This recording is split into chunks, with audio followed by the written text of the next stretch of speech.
Hi, I'm Ignacio Martinez Arguello. I'm an interior designer, and this year I'll be in Casa with La Sala de Lectura. This time we are doing a house from the 70s, and my idea is to keep the original features but also make it a bit more modern.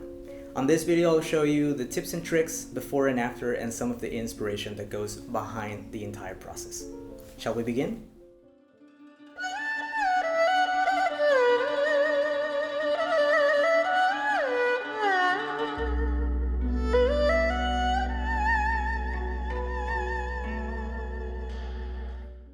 Now let's talk about the inspiration. I knew that I wanted something fresh, yet elegant and comfortable. And since this is an old house, I imagine a young family moving to their grandparents' house, and we needed to make it a bit more modern. I also tend to include art, color, and pieces with history, so I wanted to make this as personal as possible. Now let's talk about the colors and why I chose green as my main hue. I noticed three things when I first entered the space.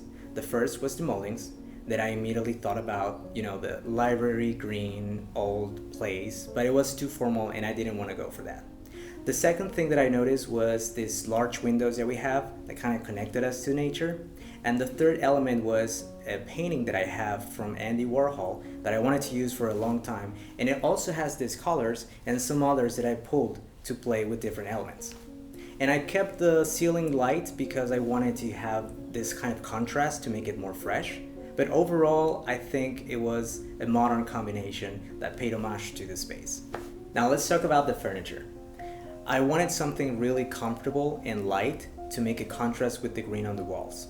So I went to my friends at AE Maison and we designed together two chaise lounges that we placed together, facing each other, next to the window, so they would benefit from the natural light. And the result was two pieces of furniture really comfortable that you could put your feet up and relax.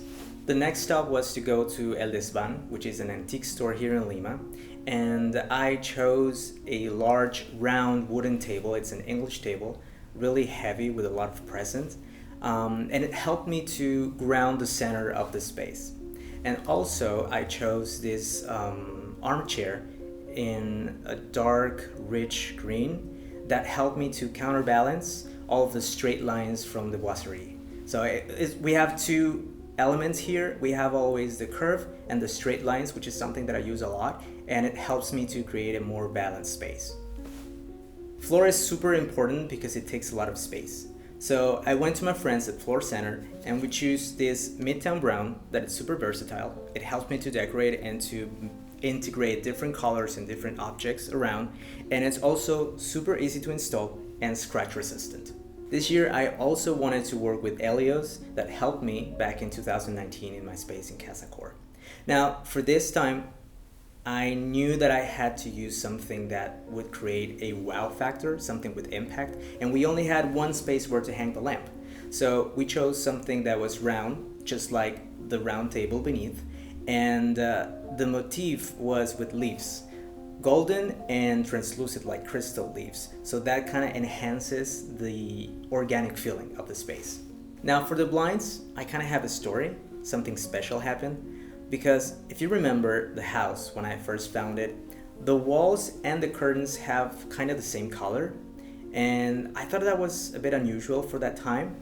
And when I went to Hunter Douglas and they showed me the colors that I could choose, they showed me browns and greens, and there was this particular green that looked pretty much like the walls. So I took that as a sign and I said, let's go with this one. And I think it looks amazing because it kind of looks like what we had before, but in a more modern version. As I said before, art is really important. So this time I used two galleries, one from Buenos Aires, Smart, and one from Lima, Block Art. They all brought together different artists with different textures. We have Emilio Longhi with a wooden totem of power. We also have Sandra Cáceres with a textile piece on top of the center table. And we also have Claudia Cafarena with a ceramic piece on top of the chimney. Actually, it's like 5 pieces combined together, but they look really cool because they bend the wall, so it's like curving the wall.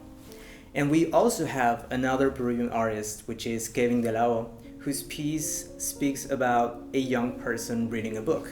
So it kind of talks about the space.